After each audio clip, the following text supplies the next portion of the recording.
Assalamualaikum warahmatullahi wabarakatuh. Perkenalkan, nama saya Rizky Akbar Danuarta. Saya dari kelompok 4 dengan nomor induk mahasiswa L1A021112. Dalam video ini saya ingin menjawab pertanyaan nomor 1 dan nomor 3. Saya akan menjawab pertanyaan nomor 1 terlebih dahulu. Saya akan menjelaskan 5 kaidah fikih. Kaidah fikih merupakan kaidah yang berasal dari simpulan dalil Al-Quran dan Sunnah terkait hukum-hukum fikih. Ada banyak sekali kaidah fikih yang dihasilkan oleh para ulama. Akan tetapi, ada 5 kaidah umum yang utama. 5 kaidah ini sering disebut sebagai Al-Qawaid Al-Fiqhiyah Al-Kubra. Kaidah yang pertama adalah perkara tergantung tujuannya. Kaidah ini menegaskan bahwa setiap amalan yang dilakukan seseorang akan sangat tergantung dari niatnya. Apakah amalan itu akan diterima oleh Allah atau tidak tergantung pada keikhlasan niat orang yang beramal. Kaidah ini juga berarti bahwa setiap amalan mubah bisa menjadi ibadah jika dilakukan dengan niat ibadah. Misalnya kegiatan duduk diam di masjid bisa jadi ibadah jika diniatkan untuk itikaf. Selanjutnya, kaidah ini juga bisa digunakan untuk membedakan antara perbuatan biasa atau adat dengan ibadah dilihat dari niatnya. Yang terakhir, suatu ibadah juga bisa dibedakan dengan ibadah lain dengan melihat pada niat yang digunakan. Misalnya untuk membedakan salat zuhur, asyar, dan isya. Atau untuk membedakan ibadah puasa, Daud, hari Senin sampai Kamis, Ayaumul Bid, dan lain-lain. Kaidah yang kedua yaitu keyakinan tidak bisa dihilangkan dengan keraguan. Kaidah kedua ini berasal dari hadis tentang orang yang ragu-ragu apakah dia telah buang angin atau tidak dalam sholatnya. Kemudian Rasulullah bersabda, hendaknya ia tidak meninggalkan atau membatalkan sholatnya sampai ia mendengar suara atau mendapati bau dari kentutnya. Selain itu, ada pula hadis dari salah satu sahabat yaitu Abu Sa'id Al-Khufri, di mana Rasulullah Shallallahu Alaihi Wasallam bersabda, jika salah seorang kalian ragu-ragu dalam sholatnya dan dia tidak tahu apakah dia sudah sholat 3 atau 4 rakaat, maka hendaklah dia buang keraguannya dan menetapkan hatinya atas apa yang ia yakini. Kaidah yang ketiga adalah kesempitan mendatangkan kemudahan. Kaidah ketiga ini berasal dari firman Allah sebagai dalil yang berbunyi, Allah menginginkan kemudahan buat kalian dan tidak menginginkan kesulitan buat kalian. Maksudnya, apabila terdapat kesulitan dalam suatu hal, maka akan ada kemudahan atas sesuatu yang sebelumnya baku. Dengan kaidah ini, maka hadirlah berbagai macam rusah atau keringanan dalam beribadah apabila seorang muslim mengalami kesulitan.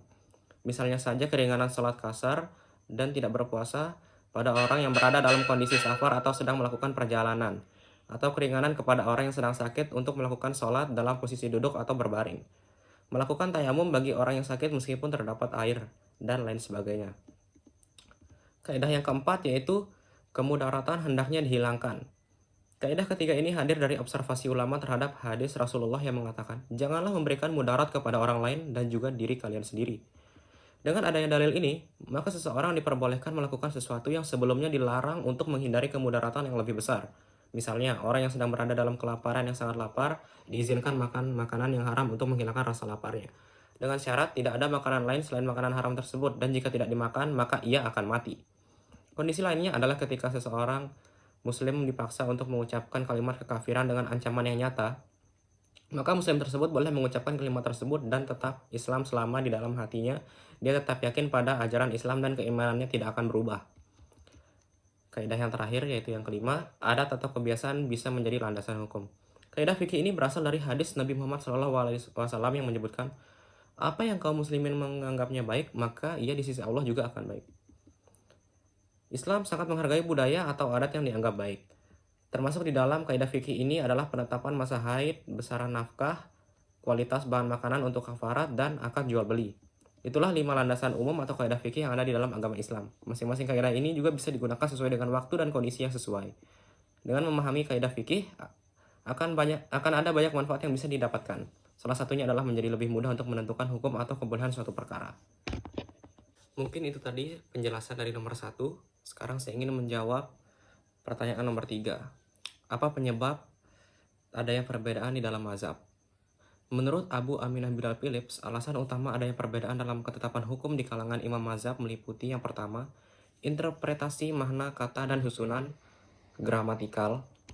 Yang kedua, riwayat hadis, keberadaannya, kesasihannya, syarat-syarat penerimaan, dan interpretasi atas teks hadis yang berbeda. Yang ketiga, diakuinya penggunaan prinsip-prinsip tertentu. ijma, tradisi, ihtisan, dan pendapat sahabat. Dan yang keempat, metode-metode hias. Mungkin itu saja yang dapat saya berikan. Selanjutnya akan dijawab oleh teman-teman kelompok saya. Sekian, terima kasih.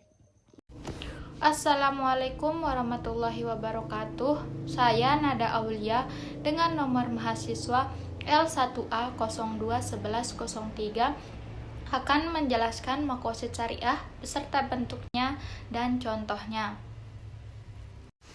Nah, maqasid syariah adalah sebuah gagasan dalam hukum Islam yang diturunkan oleh Allah Subhanahu wa taala untuk mencapai tujuan tertentu. Nah, bentuk-bentuknya itu ada 5. Nah, yang pertama itu maqasid syariah untuk menjaga agama. Maksudnya adalah kebebasan untuk setiap orang memeluk agama yang mereka yakini.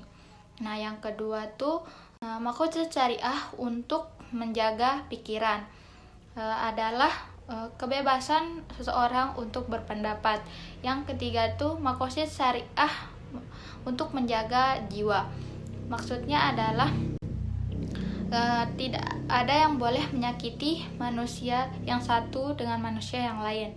Nah, yang keempat, maqasid syariah untuk melindungi harta.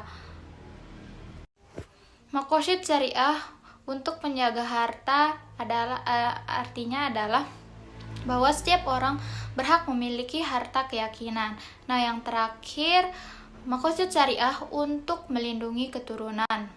Maqasid syariah ini sebagai landasan bahwa berzina itu tidak boleh karena dampaknya itu berdampak negatif. Nah, sekarang contohnya. Nah, yang pertama itu contoh maqasid syariah untuk menjaga agama, yaitu melaksanakan sholat dan zakat. Contoh nomor 2, maqasid syariah untuk menjaga pikiran adalah dengan cara mencari makan dan makan. Contoh penjagaannya itu adalah menghukum bagi setiap orang yang mengkonsumsi narkoba. Yang ketiga, contoh maqasid syariah untuk melindungi jiwa adalah dengan cara makan dan minum. Yang keempat itu maqasid syariah untuk melindungi harta adalah mencari rezeki dan melaksanakan jual beli, serta menghukum bagi pencuri. Nah, yang kelima itu atau yang terakhir, maqasid syariah untuk melindungi keturunan adalah dengan cara pernikahan. Sedangkan untuk pencegahannya adalah menghukum bagi yang melakukan zina. Assalamualaikum warahmatullahi wabarakatuh. Baiklah, saya akan menjawab pertanyaan nomor 4. Indonesia sebagai negara dengan mayoritas beragama Islam tidak menerapkan hukum Islam dalam pemerintahannya. Apa pendapat kalian? Jelaskan dengan argumen kalian. Kalau menurut saya sendiri, sebenarnya Indonesia bukan tidak menerapkan hukum Islam di hukum Indonesia, tetapi hukum Islam di pemerintahan di Indonesia ini tidak begitu menyeluruh karena meskipun Indonesia tidak menerapkan hukum Islam secara menyeluruh seperti Arab Saudi atau Qatar, namun pada dasarnya nilai-nilai yang terkandung dalam Islam juga diterapkan dalam hukum positif Indonesia. Hal ini dapat kita lihat dari berbagai peraturan perundang-undangan yang mengandung nilai-nilai hukum Islam, di antaranya yang pertama, Undang-Undang Nomor 41 Tahun 2004 tentang wakaf, yang dimana itu termasuk hukum Islam yang diterapkan di Indonesia. Terus yang kedua, Undang-Undang Nomor 21 Tahun 2008 tentang perbankan syariah, yang dimana hukum undang-undang tersebut adalah hukum Islam. Keberagaman masyarakat Indonesia yang majemuk membuat tidak mudahnya untuk menerapkan hukum Islam secara menyeluruh. Masyarakat Indonesia juga terdiri dari berbagai suku, bahasa, agama, dan budaya. Hal ini yang kemudian menjadikan Indonesia sebagai bangsa yang majemuk. Oleh karena itu, Pancasila merupakan dasar falsafah dalam menjalankan kehidupan berbangsa dan bernegara tanah air kita, yaitu Indonesia. Jadi, meskipun Indonesia tidak menerapkan hukum Islam secara menyeluruh, seperti negara Islam lainnya, namun sesungguhnya nilai-nilai dan hukum Islam itu sendiri tetap terkandung dalam berbagai peraturan perundang-undangan. Mungkin itu. Assalamualaikum warahmatullahi wabarakatuh. Saya Nuansa Putri Imani dengan NIM L1A021105 akan menjawab pertanyaan nomor 5, yaitu apa yang membuat agama Islam tetap eksis dan bagaimana Islam menghadapi perubahan zaman dan modernisasi. Alasan Islam masih eksis saat ini karena dengan bermodalkan Al-Quran dan hadis dengan tuntunan para ulama yang mumpuni, Islam mampu menjawab semua permasalahan manusia dari generasi ke generasi. Jawaban untuk pertanyaan yang selanjutnya yaitu pada saat ini masyarakat Islam harus menghadapi modernisasi dengan pikiran yang terbuka, namun tetap menjaga diri agar tetap berada di dalam ajaran Islam, mengetahui apa yang buruk dan tidak, apa yang bermanfaat, apa yang tidak bermanfaat. Untuk itu, setiap hal yang berasal dari modernisasi ini harus melalui pendapat ulama dan mencari tahu informasi berdasarkan ajaran Islam tentang sesuatu tersebut. Karena di modernisasi tidak semua buruk. Contohnya, kita dapat membaca Al-Quran hanya melalui handphone. Sekian dari kelompok kami. Jika ada kesalahan mohon dimaafkan. Wassalamualaikum warahmatullahi wabarakatuh.